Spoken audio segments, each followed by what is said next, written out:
পিয়াসা জানলে অবাক হবেন।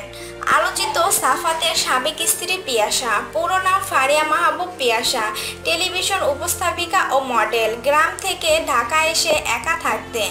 ওই সময় মিডিয়া পাড়ায় যোগাযোগ করতে করতে সুন্দরী হয়ে পেয়ে যান টিভি চ্যানেলের উপস্থাপিকার চাকরি।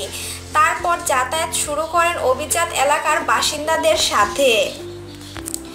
এক সময়ে তার চেয়েও 10 বছরের ছোট সাফাতকে বিয়ে করেন। 1 টাকার কাবিনে উভয়ে মদ পান করতেন সাফাত ও পিয়াসা। তাকে তালাক দেওয়ার পর তিনি সাফাতের বিরুদ্ধে ওই 2 নারীকে দাঁড় করিয়েছেন বলে অভিযোগ উঠেছে।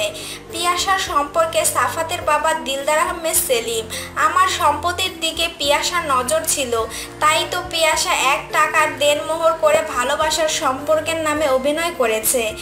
পিয়াসা আমার ছেলেকে বলেছিল, তোমার টাকা চাই না, ভালোবাসা চাই, অথচ বিয়ের পর একে একে মুখোশ উন্মোচিত হতে থাকে। 1 টাকার কাবিননামার নামে যে কৌশল করা হয়েছিল তার নেপথ্যের ঘটনা বের হতে থাকে। দিলদার আহমেদ সেলিমের দাবি, পিয়াসা তার ছেলেকে দিয়ে আপন জুয়েলার্সের সম্পদ লুটের চেষ্টা করেছিল। সেই চেষ্টা ভেস্তে যাওয়ায় সাফাতকে ব্ল্যাকমেলিং করা হয় বলে দাবি তার।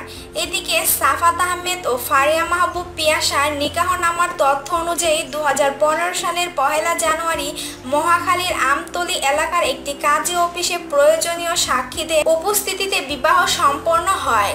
নিকাহনামায় লেখা আছে, সাফাতের জন্ম তারিখ 28/3/1992, ঠিকানা গুলশান 2-এর 26 নম্বর সড়কের 2 নম্বর বাড়ি। বাবার নাম দিলদার আহমেদ সেলিম, মাতার নাম নীলুফা বেগম জেসমিন।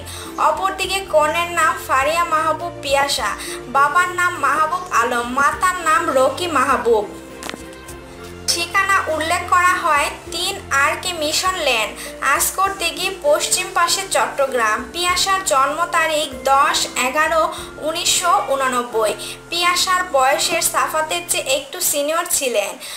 কন্যাপক্ষে উকিল ছিলেন চট্টগ্রামের ফটিকছড়ির কাজী হাট এলাকার মহরুম আব্দুল জলিলের পুত্র আব্দুল মোতালেব।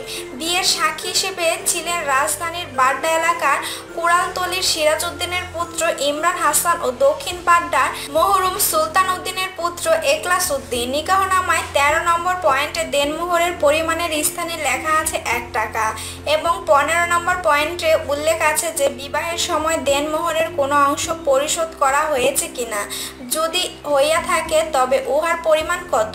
সেখানে উত্তর হিসেবে উল্লেখ করা হয় যে নগদ পরিশোধ করা হইল।